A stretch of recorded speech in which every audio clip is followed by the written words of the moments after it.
to Conversations with Dr. Stephen Greer. This is Dr. Greer, and I would like to thank the folks at the World Puja Network for hosting us here every 2 weeks to share information and experiences that we have with all of you regarding the Center for the Study of Extraterrestrial Intelligence and DisclosureProject.org and the work we're doing on new energy systems through the OrionProject.org. And we're going to have a really interesting show today because we have a man with us who's been involved for a couple of years with CSETI and the contact protocols we developed using higher states of consciousness and a number of other techniques for making contact with transdimensional interstellar civilizations. And this is a gentleman who has really had some amazing experiences just in the last year and a half or so.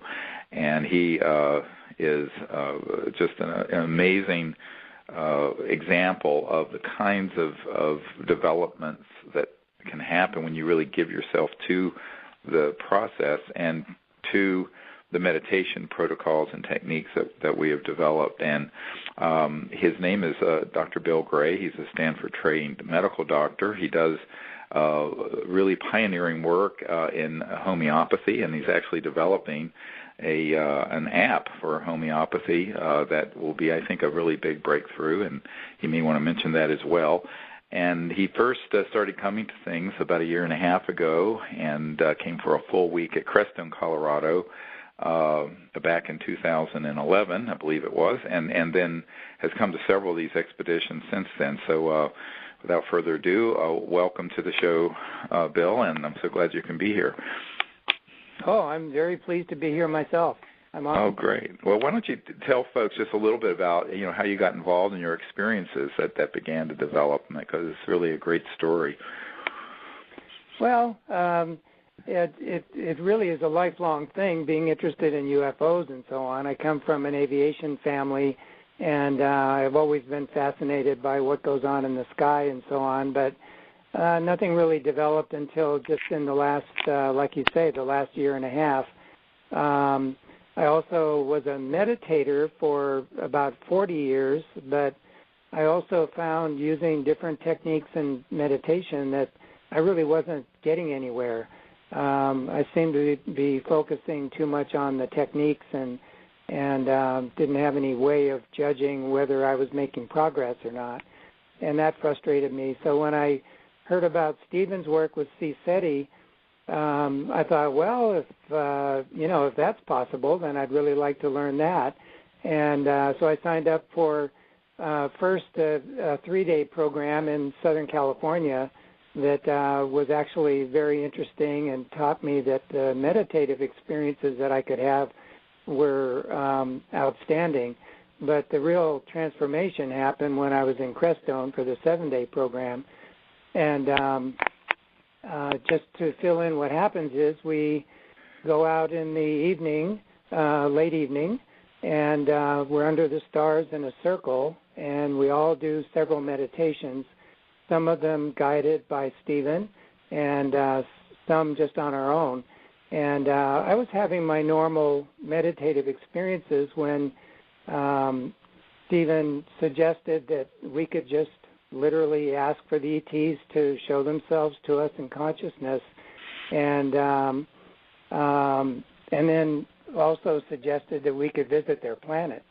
And so what happened to me was I took that very literally, and sure enough, an ET introduced himself to me, and it came inside my consciousness, unified with my consciousness, and took me to his planet. And right. I could tell detailed experiences about that, but it was a very real experience. I mean, just as real as I am right now. It was a profound experience for me. Yeah, we want to describe some of that because it was so very graphic. I remember when it happened, and I remember the meditation when it happened because it was a very deep and higher consciousness experience. That the whole group was very coherent. That's one of the tricks of this whole process, or one of the fundamental elements. The whole group was very unified, and so the meditation went much deeper than what I can do on my own generally. But in this very coherent state, it was a very deep meditation. Actually, first what happened is I went through a series of kind of car racing sort of things in black and white, which was interesting, which I later figured out is probably the ET's electronic connections with consciousness being enhanced to connect with me. Probably needed a little bit of tuning. So what was happening was I was experiencing something, but it wasn't exactly what they were trying to communicate. Right. And when I said, well, I don't want to do that anymore, then all of a sudden I was on his planet. And there was a tall being about Stephen's size, about, I'd say, 6 feet 4 or 5, something like that. Brown-skinned, bald head, but with kind of a little shock of reddish hair coming out of the top of his head and down to his shoulders. He was normal human shape, 2 arms, 2 legs, normal torso. His face was kind of, he had sort of a squarish jaw and thin lips and very deep and very loving eyes. And the experience I had was of great compassion and great respect at the same time. Right. And right. inviting me, just as I had been inviting him, he was inviting me to have a relationship. And he showed me around his planet, which is a small planet, kind of a sharp horizon, greenish yellow sky, kind of yellowish ground.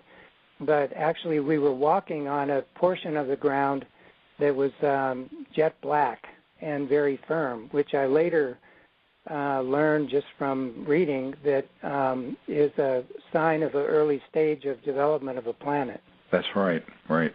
Which I didn't know at the time. So it's an interesting confirmation. And we communicated telepathically, rapid-fire questions that I had, where he was from, which he didn't answer for security reasons, I understand. But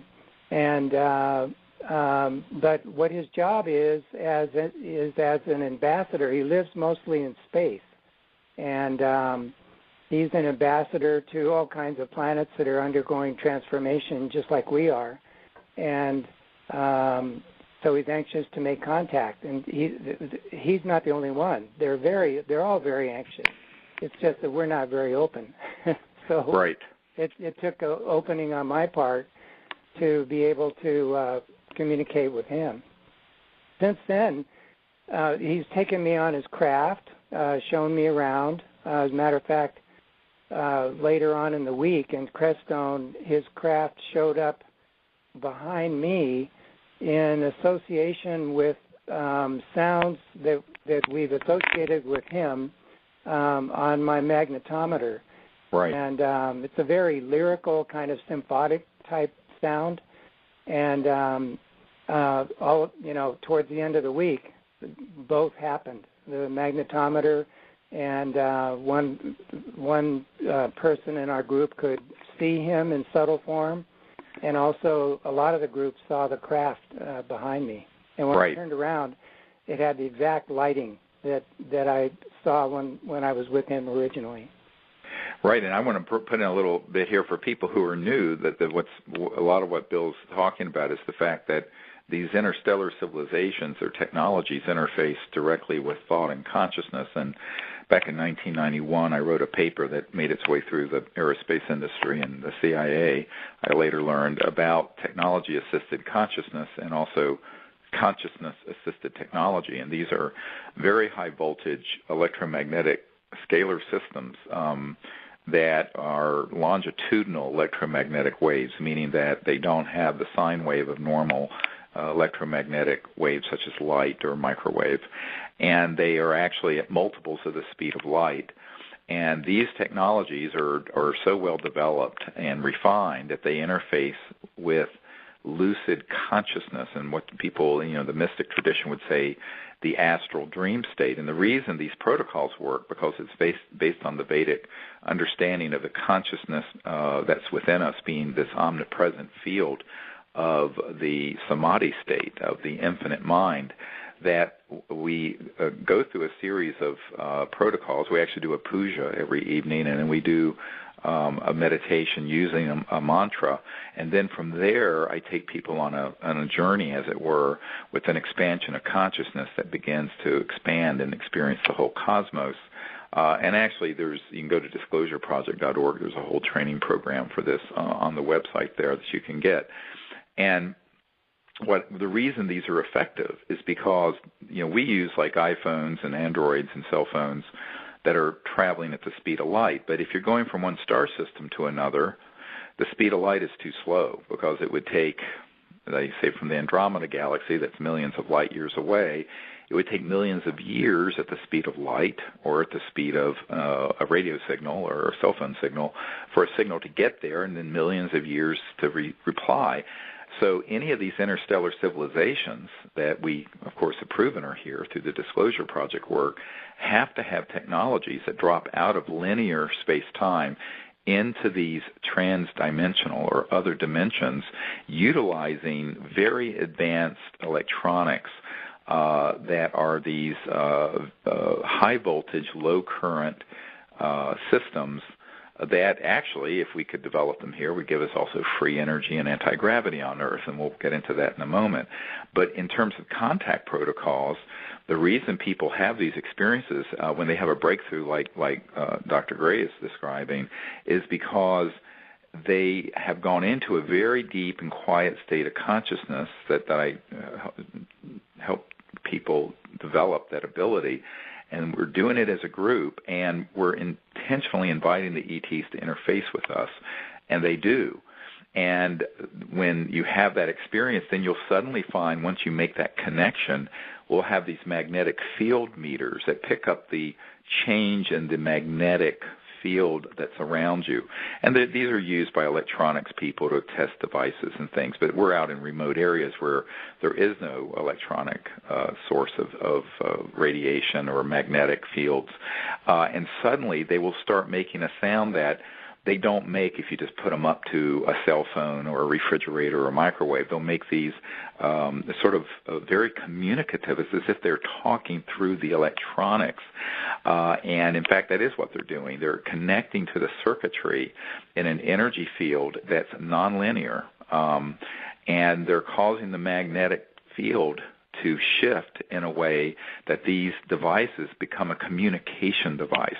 And you can actually feel, and I know, Bill, you've experienced this, the emotion and the meaning of what they're communicating, even though it's through this, just this dumb box that you can buy for $200 that, picks up magnetic field changes around electronic devices. And so it's really amazing. And it's very specific to each being, and it's very communicative, and, well, it's just mind-blowing to people when they first experience it, I think. I've had a number of other experiences with other ETs, but I have to say that the communication that we do through the magnetometers are probably the most valuable to me. I go out about once a week. I live in the mountains, and I have a little clearing, and I just sit out there. And instantly, when I turn on the magnetometer, every single time for the last, every week for the last year and a half, they are there instantly. And now that I've met a number of other ETs, they all have their own signals, and they sort of all chime in at once. One after the other. And even just the night before last, there was a new ET. There was a dolphin ET that we just had a recent experience with in Borrego Springs. Laura was there, the one from Crestone. Another one I call Charmine. And they each express themselves one after another for 45 minutes straight. And the thing that I find most valuable is, as I meditate, that becomes like a biofeedback mechanism. The deeper I go, the more excited they get. And if I start getting tired or too cold or I want to go in, then I say to myself, just mentally, okay, that's enough for tonight, and they instantly shut off. They instantly stop communicating, which is not a magnetometer anomaly of some sort. And, for me, that's an extreme interaction with beings from all over the universe. It's just an amazing experience, and it's available to everybody. It is available to everyone, and it's interesting because now we have an iPhone and an Android app where the meditation protocols and techniques and all that's in there, and actually will turn your smartphone into a magnetometer. They'll turn it into a magnetic field meter, although your phone isn't going to be as good as one of these commercial devices that we use, and I know that Bill has gotten as well. The other thing I want to point out is that while we're having these conversations with these electronic devices, we're also having the remote view experience where in consciousness we're seeing these beings, and then around us with our physical eyes we're seeing these energy forms, and many of them, a lot of the photographs that Emery Smith and other people have taken, Deb Warren, there will actually be beings there. And if you go to cseti.org, you'll see a picture that was from 3 years ago where an ambassador from the Andromeda Galaxy literally was there in this electronic astral projection. It's as if it was like the Rosicrucians, but if you could electronically digitize your astral body and make it appear so it could be in a photograph, that's what this looks like, hovering right outside our circle during our contact protocol in Joshua Tree National Park. And for many people, all this sounds so futuristic and far out, and yet I tell people, but it totally makes sense, that the primary science of any interstellar civilization is the science of consciousness and this kind of knowledge, because once you go beyond the speed of light, you are in these other dimensions that are increasingly like a lucid dream or an astral body projection or a deep meditation that's very visual. And I always tell people that the number one way that humans have had contact with these other civilizations over the millennia of known human history have been in these sort of states of consciousness, although along with that we will then have these electromagnetic manifestations and even craft fully materialize around us or in the sky and fly over, which, of course, we have on videotape and photograph. But it happens on every dimension. So it's physical, it's electromagnetic, it's in thought and consciousness, and it's very personal because there's this deep personal and emotional and spiritual connection that begins to develop with these ETs, because they're actually very excited, is what I've been told for the last 20-some years that I've been training people to do this since 1990, that there are groups of people who are beginning to understand the science of consciousness and the science of the next millennium, of the ending of the Mayan calendar is next week, but it's really the end of that old world that's stuck in the box of linearity and 3D, and the opening of a whole another understanding where the conscious dimension of the cosmos, even scientifically, will be added to our culture in terms of higher states of consciousness and technologies that reflect that higher state of consciousness.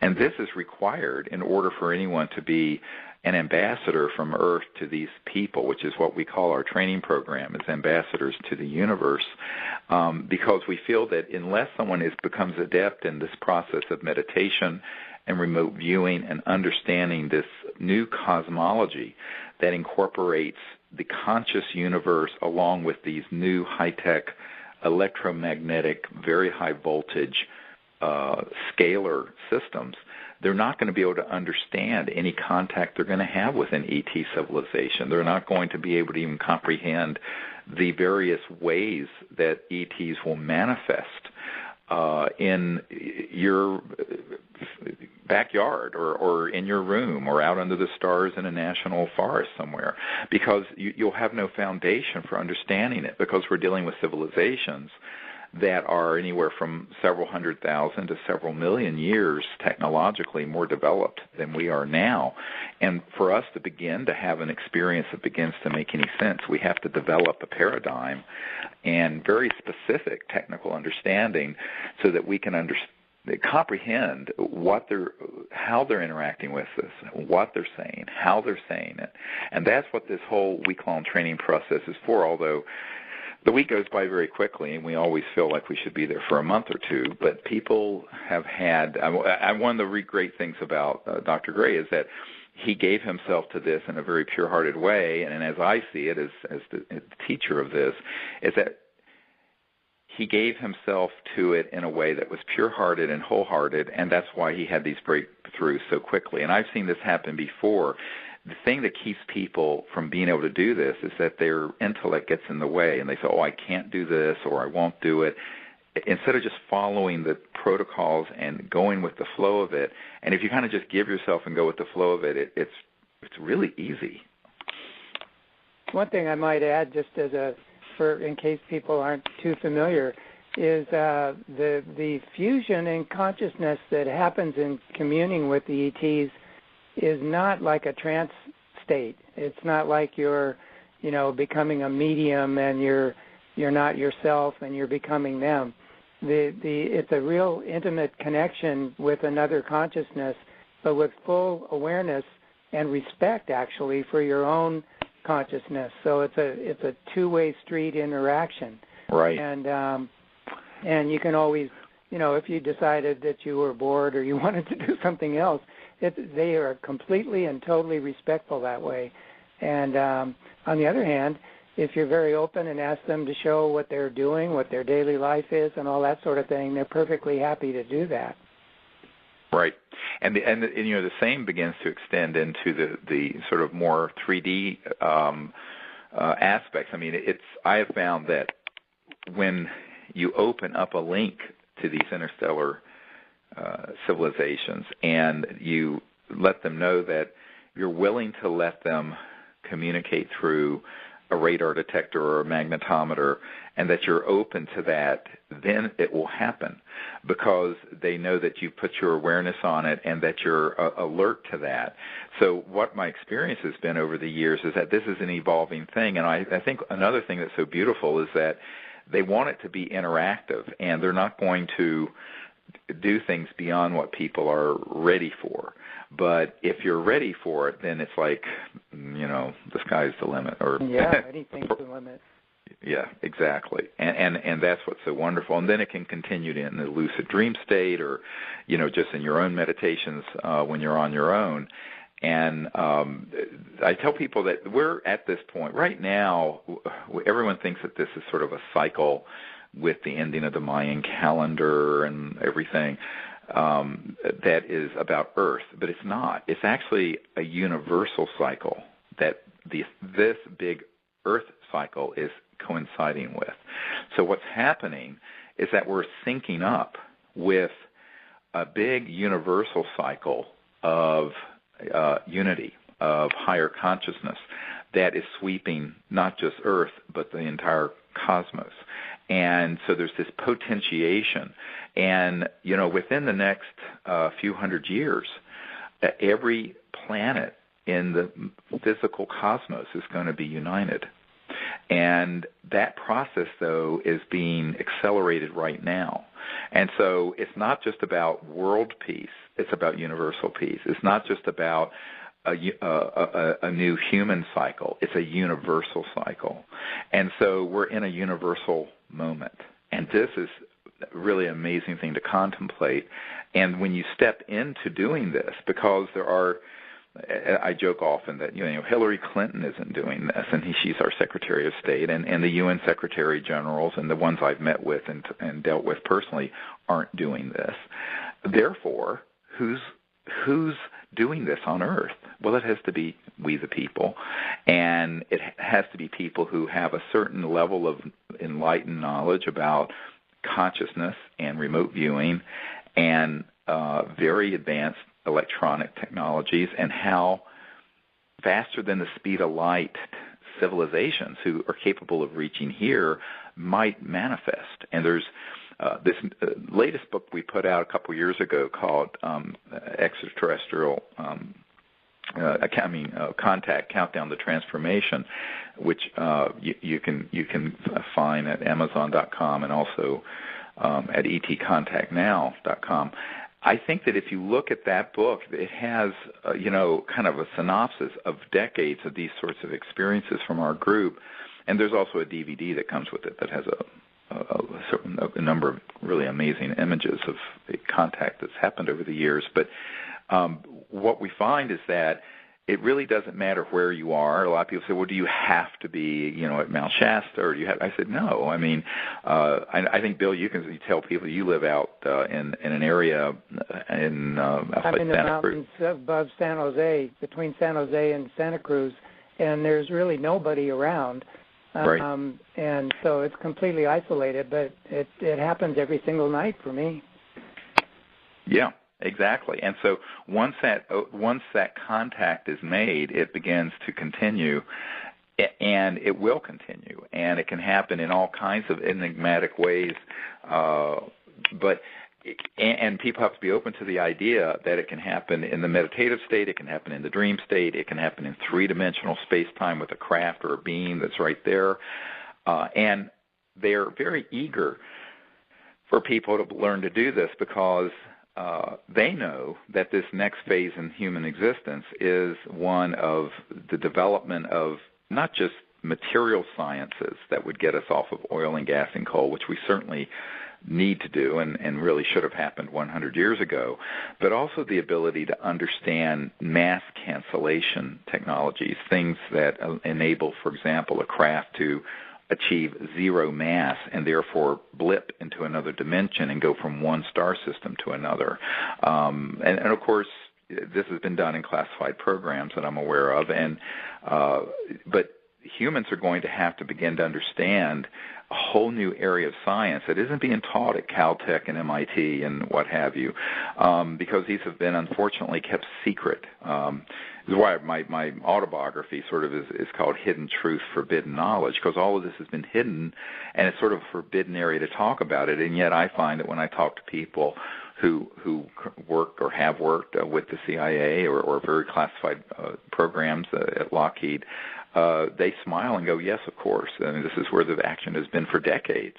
But the public doesn't know. What we're trying to do is bridge this big gulf, not only in terms of science and technology, but in consciousness and understanding, but put it into a paradigm of, instead of it just being a material science, it's really the foundation of a whole new understanding of reality, of ourselves, and it crosses into the healing arts, it crosses into communication systems and into our whole place in the cosmos. And while it's not a religious undertaking, it's a spiritual undertaking, because the root of it is the understanding of this, the oneness of consciousness and mind that is the foundation of all existence. And even physical material existence is actually consciousness phasing and resonating as atoms and subatomic particles and quarks and photons and what have you. And so once you begin to understand how the science of consciousness integrates into the new physics and these new energy sciences, but also that these technologies that are communication devices that ET civilizations have, those interface with clear, coherent thought emanating from a deep and quiet level of consciousness as easily as you and I deal with talking on a cell phone. And that sounds really magical to people when they first hear about it, and they think, oh, this can't be, and it's crazy. But you know what? If you went back, I live down the road here from Thomas Jefferson's house. If you went back a couple hundred years and showed Thomas Jefferson an iPhone or an Android phone with video streaming and FaceTime and Skyping and everything else, they would think that you were a witch or a warlock, or it would just be completely magical. And that's only 200 years. So we're dealing with civilizations that are in the thousands and in some cases millions of years more developed than we are right now. And so we have to have enough humility to understand that we have to explore and open our minds to these possibilities. And it's this impulse for curiosity and exploration and open-mindedness that's really so important if you're going to be an ambassador from humanity at this time in history to these civilizations. And I think that's the other thing. There's sort of a childlike innocence and joy of this kind of experience, isn't it, Bill? I think for many of us. Yes, and it's mutual. It's they're as childlike and innocent and learning about us as we are about them. Right. I mean, they're far advanced, but they, for them, unity in consciousness is literally unity in the entire cosmos, and change is happening all over the place. So the changes that we're undergoing here are just as important to them as any of the changes that they have in their daily life. Right. And they express that very clearly. They're very excited. This last time in Borrego Springs, I had contact with actually a family of ETs that sort of stayed with me. We communed for, I'd say, about 3 hours in the morning after connecting the night before, and then they even went through the day with me and continued on for a few weeks afterwards. I call them the tourists because they were fascinated by our planet and by what I could show them and what they could learn from my consciousness, as well as what they could show me of their planet.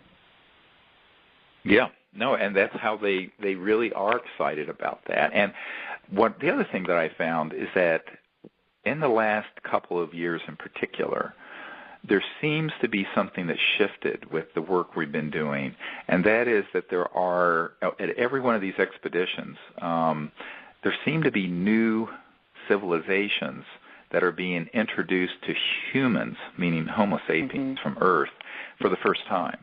And it's an interesting experience for them and for us. And that's been part of the privilege of what's going on with me. I actually asked Thor to train me from their level to be an ambassador, so that they could come to me, and the shy ones can come to me and trust me, and that is what's been happening. Right. Well, and I think that that's one of the things that many people keep having happen after they come on these expeditions, and it begins to evolve, and then there are new groups that get introduced, and it really becomes very personal with these individuals, very similar to what happened, the night that my good friend and person who'd worked with me for years during the 1990s, that Sherry Adamek passed away. That night, she, in her spirit form, introduced me to this ET who I had never seen before, that I call Kindness, because she's sort of an incarnation of just pure kindliness. And this particular ET usually appears in a bluish-white craft, and virtually every expedition we've been on since 1998 for 14 years, this being has appeared in that craft, fully materialized in the atmosphere and film. And we all have seen it.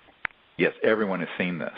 And it becomes a very personal, longitudinal experience. And I think that's part of the dynamic. And as Rupert Sheldrake talked about, this morphogenic field is being created where, because enough people now, thousands of people are doing this in hundreds of locations all over the world, dozens of countries all over the world, that it's creating a shift in consciousness that's potentiating this future of integration between Earth and these other civilizations, and that more and more civilizations are being introduced to humans at this time in our history, even though the entire planet obviously isn't quite ready for prime time. We have a lot of wars and dysfunction and injustices and criminality and murderous behavior going on, and yet there's always got to be the leading edge pioneering group, and that's kind of what people who feel moved to do this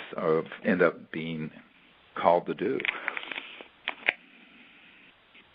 And in terms of the transformation that I personally experienced, and I think others have too, there's nothing special about what's happening with me. It has had a profound effect. I mean, the meditation is validated for me in ways that I've never had before in 40 years of meditation experience. Now I know exactly what I'm experiencing all the time, and it's fed back to me very directly. But more than that, I noticed a change in my orientation towards life. When things go wrong, I don't know, the power goes out or the phones go out or the internet goes out or, in practice things aren't going the way they should be. It used to be that I would get, appropriately upset about these things.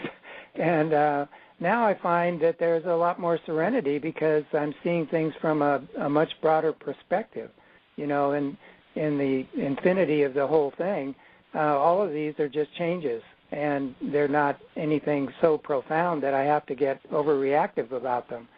So I have to say the transformation that I've learned through the CSETI experience, and specifically, Stephen, through your meditation training, has had a profound effect on me. Well, thank you.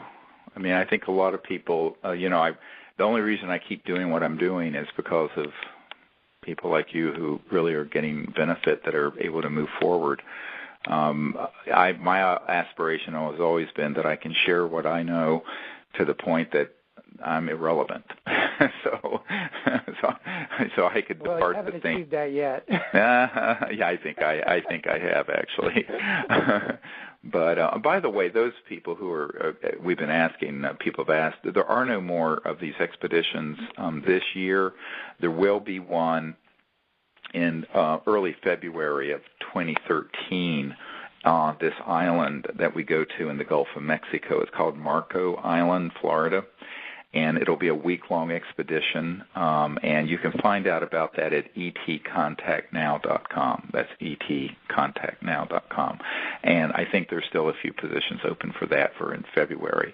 And then there's also a schedule where we are planning to do, of course, our week-long event in Crestone and also up at Mount Shasta in the summer and in the desert Southwest. And we're also going to be going to England to the crop circles, and we're going to spend a whole week. It's a little different because there's less didactic and training. This is for people who really get that already, because during the day we're actually going to new crop circles, and we do sort of teaching periods and meditations in the crop circles during the day, and then we have this fantastic 1,800-acre farm that's near Alton Barnes, where the landing of the ET craft in '92 happened with CSETI, but also where many of the most incredible crop circles have appeared over the last 20 or 30 years.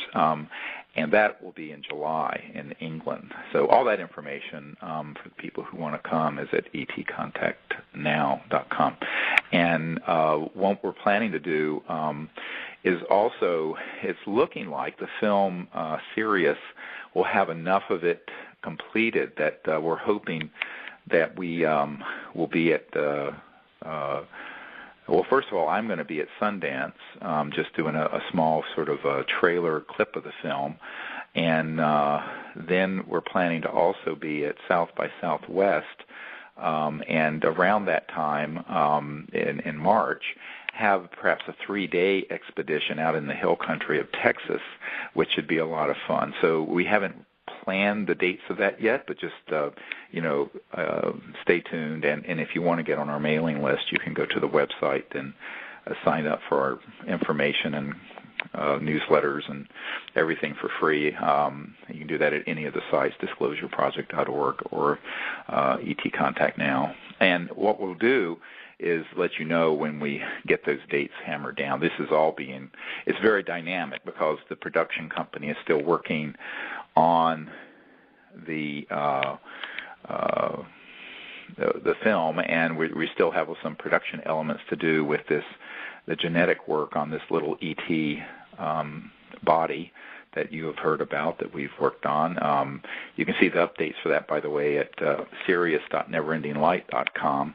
And we have a professor of genetics who's one of the most renowned geneticists in the world, setting up and running the genetic tests. And we've also had other experts look at this small ET specimen, which we think is a 1 to 2 year old baby, that has looked at it and has concluded that it, number one, is not an aborted fetus, and number two, does not conform to any known skeletal genetic defect or malformation. And by the way, the person who did the examination of the X-rays and CT scan for this is the leading expert in the world on skeletal anomalies and defects in children and fetuses. So we're having some really top-drawer people examine this, but some of this material we're hoping to get into this film series, and so, of course, we're racing our deadlines to do that. But anyway, all things are moving forward very, very quickly now, and we're getting into the sort of final stretch in the next month or so. So even though the film won't be completely finished, we're going to do a presentation and have a trailer that we can show at Sundance this year, which is in January, and then we hope we can have the whole thing finished in time for South by Southwest, which is, of course, the big film and technology conference that's in Austin, Texas every year. Interestingly about that, there's a group called the Foo Fighters, and Dave Grohl will be the keynote speaker at South by Southwest, and of course he's quite interested in UFOs, and in fact the word Foo Fighter is from World War II, and it was used by the military. It came from the word foe, fire, and firefighters, that were these UFOs that were flying all around our aircraft during the war with Germany. And it was interesting because at that time, the Foo Fighters, not the rock group, but the things that were actually in the air flying around our aircraft, we thought it was a secret Nazi weapon, but the Nazis thought it was a secret Allied weapon because the same thing was happening to them.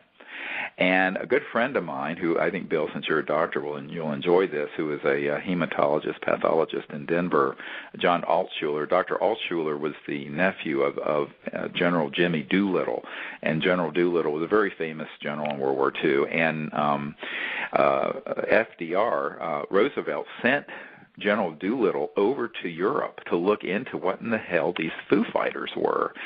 And he came back to the White House, and General Doolittle told President Roosevelt, well, sir, those are, quote, and I'm quoting here, interplanetary vehicles. So people wonder how long there has been interest in investigations on this, and it goes at least back to then, if not before. And this, I know, is a very reliable account because Dr. Altshuler was as straight a shooter as they come, and he was told this directly by General Doolittle, who was his uncle. So I think that, you know, when you it's sort of an interesting confluence that we're going to be wrapping up this film in time for it to be at South by Southwest. And the lead guy for this rock band, the Foo Fighters, which is one of the largest in the world now, is the keynote speaker, and the name of his band is basically means UFO. I mean, that was what a UFO was called in the European theater of operations during World War II.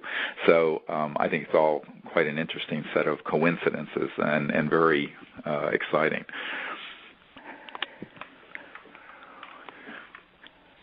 There's a lot going on these days. Oh, indeed. Yeah, indeed.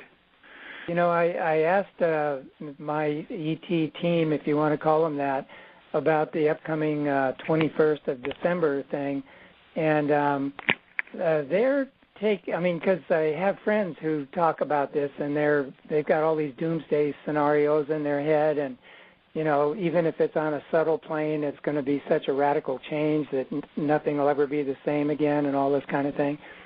And my ETs seem to say, no, that's not their orientation at all. It's extreme excitement all over that there will be change, but it's an exciting change, and it's something that they're very much looking forward to, and that's part of what this whole connection with us is all about. Well, that's right, and I think that what they understand very well is that we're at this pivotal point in our civilization that everything from the Mayan calendar to the Hopi prophecy to teachings from peoples from all over the world has sort of foreseen, and that is a time when we're going to come together as a global civilization and make a very large change in how we live on the planet. And I think that 20 to 100 years from now will be more different from today than today is from 10,000 years ago in the era of cavemen. And I think that this is it's very exciting, and the rate of development, conscious evolution, as well as material evolution is going to take a big jump forward, and this interstellar cosmic perspective is a key part of it, as are these technologies, because I was doing an interview, or I had a conference call recently with a man who's hosting a big event around the Mayan calendar ending, and his name is Michael Short, and he was on this radio show with me a couple weeks ago, and one of the things we talked about is that it is a universal moment, and that the technologies and the way we live on this material planet is a reflection of the aggregate consciousness of the people. In other words, if you look at how we're living today with all of our energy technologies and transportation technologies are destructive. They burn things, or they split the atom and cause poisonous cancer, causing radiation in the way of nuclear power, or it's burning a fuel or exploding a rocket. It's all explosive, violent, but that also kind of is reflecting this end of the Kali Yuga, the end of this cycle that we're closing up, where there's been a lot of warfare and strife and division, whereas the new technologies are in sync with the new consciousness of unity, peace, homeostasis, balance, where you're pulling energy out of the fabric of space-time. You're not burning or destroying anything. You're not splitting the atom, causing huge amounts of radiation, like in Fukushima, that's poisoning the entire west coast of America right now. You're not burning coal that's dirtying the air and causing cancer and lung disease. So, and even in the way of the alignment with unity. And exactly, and it's a unity consciousness-based technology. And so all of this is kind of has to happen together, because you really can't go to this next level of science and technology without a concomitant leap in consciousness, for a couple of reasons. One, people just wouldn't get it. And number two, it'd be dangerous, because one of the things, the conversations I've had many times with people at the Pentagon and the CIA is that, they'll pull me aside and they say, Dr. Greer, you know that these kind of really advanced high voltage systems that do all this, what they call WSFM, weird science and frickin' magic is what they call it at the CIA, could be turned into a weapon. I said, yes, of course. I said, I took care of many people who were killed with steak knives. I mean, you don't need a high-tech system to kill someone. But that begs this larger question of, do we go forward with 7 billion people cannibalizing the power with these destructive energy technologies, or do we come together as a people, decide to live together in unity, in peace, in collective security, and bring out the technologies that would eliminate poverty and injustice and give us a period of abundance and a foundation for social development and conscious evolution going thousands of years into the future, where we're living in harmony with Gaia, with the earth. This is this choice that we have to make, and we have to make it all of us together. And so, in a sense, even the material problems of the planet have at their root a spiritual source. And so the solution has to be spiritual. And this, as Einstein said, no problem was ever solved from the level of consciousness that created it. And so we have to achieve a different type of consciousness of peaceful cooperation. Humans are always going to have differences. You get two people together, you're going to have three opinions. But it doesn't mean you have to pull out weapons and blow each other up. And so I think that we have to find a way of going forward as a people, as a civilization, in a way that's peaceful and unified, because this next level of development is one that is based in higher consciousness, and the technologies are actually flowing out of a unity state of consciousness and physics that are incredibly powerful, but they can be misused. The early stages of that have already been done in the last 50 years, where we have taken some of these technologies that have been classified and used them to target extraterrestrial vehicles and shoot them down or disable them. And that has happened dozens of times that I'm aware of personally. And I think that this is another reason why the whole world needs to know about this issue and why disclosure is so important, but also why there has to be a very clear consciousness behind what we're doing even with these sciences and how they're going to be utilized. Because what we don't need to do is reinvent the mistakes of the last 100 to 200 years going forward in the next decade or two. And so we're at this point where is it a huge change that has to happen, both in consciousness but also in social and political thinking and deep spirituality. Not necessarily religiosity, but deep spirituality.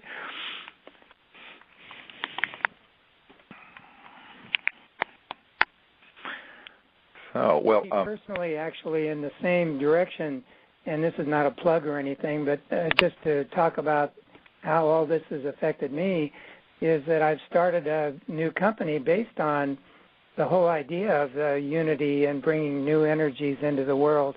I call it Coherence Apps, and it's inspired to actually transmit through iPhones or smartphones healing energies that are individualized to people, so that whatever is going on in health can be transformed by the energy itself. Right. I don't think that can be made into any kind of a weaponized system. So I think there's going to be a lot of these kind of things as we get inspired to move in these directions. Right, right.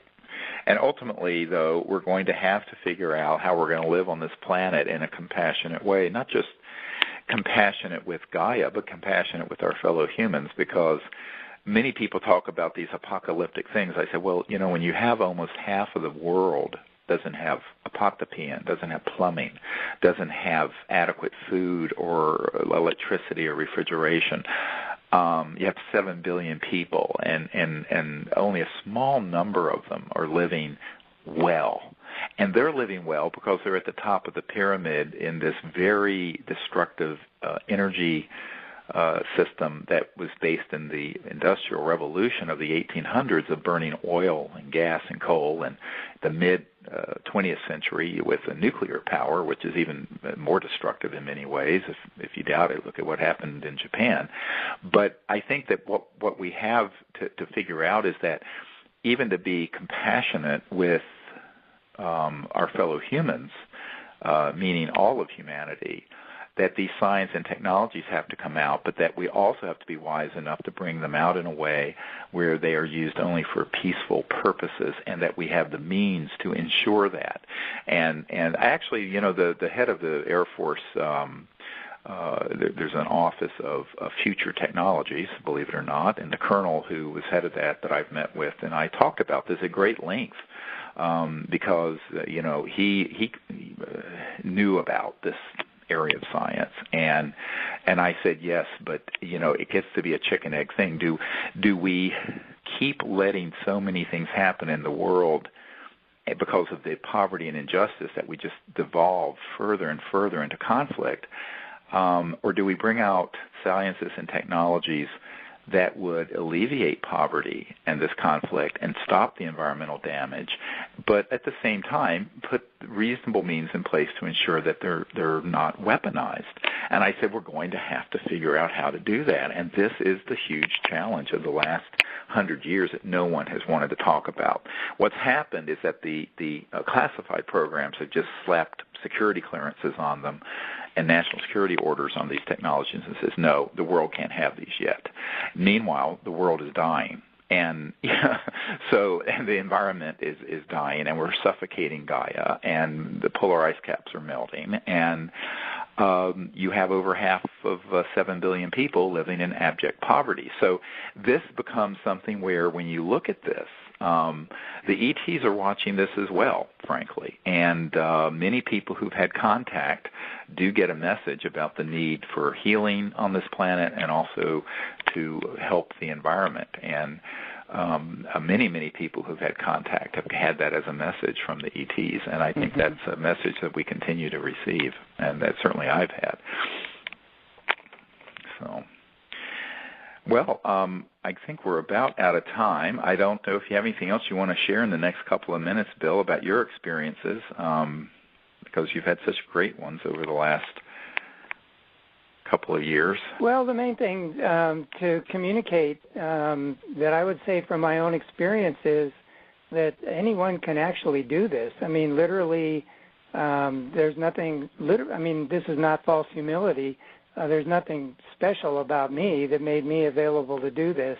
I think it's just the willingness to actually do it. Give yourself permission to actually do it. Right. And the techniques are developed through CSETI and through Stephen's, DVDs and books and everything to get yourself ready for it. And then it's just a matter of actually taking the step and doing it and believing that it can happen. Right, and if you think it can happen, it will, and if you think it can't, it won't.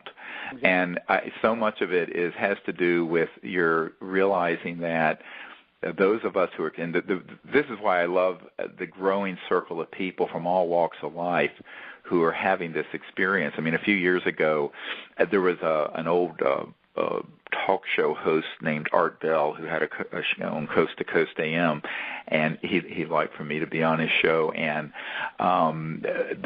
he had a contest at one point to see if people could really remote view. And so he had put something on his refrigerator with a magnet and asked for people to remote view it. And it was sort of a contest that he did to see if anyone could really do that. And the person who called in and who got it was a man named Bob Haregrove, who lives in the San Diego area, who had come to a couple of the CSETI week-long expeditions where we teach these meditation and remote viewing techniques, and he nailed it precisely. And this guy he's sort of a saw-the-earth guy and, a title examiner and real estate guy. I mean, he wasn't sort of a guru that had spent 18 years on a bed of nails or done any esoteric ascetic training.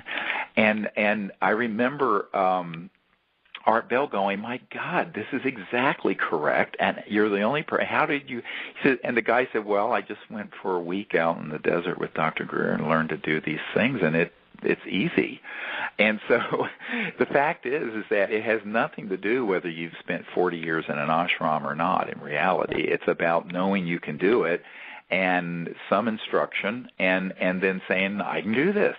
And so I love telling that story because Bob is such a great guy and just, again, salt of the earth sort of, not good old boy, but I mean just sort of a regular guy. And he's certainly not someone who's, has hair down to his back and braids with a flowing purple robe or anything, and he's just a regular dude, and it was such a fantastic thing that he and thousands of other people like that. And so I think what you're saying is really key, Bill, that everyone needs to understand that they absolutely can do this, can make contact, and that if they just give themselves to it and say, I can do it, and learn the techniques, it becomes something that just flows, and it's really exciting when it starts happening. Kind of why not? And why not? It's fun. It's awesome. Well, again, thank you very much, Dr. Bill Gray, for being with us today. We're about out of time, and appreciate you sharing all your accounts with us. Thank you. And to the folks at the World Puja Network, thank you for hosting us here every 2 weeks. And to all of you, if you're interested in this next expedition to Marco Island, Florida, it'll be in February, and the information's at etcontactnow.com. And look forward to seeing all of you there. Okay, keep looking up, and God bless. Bye-bye.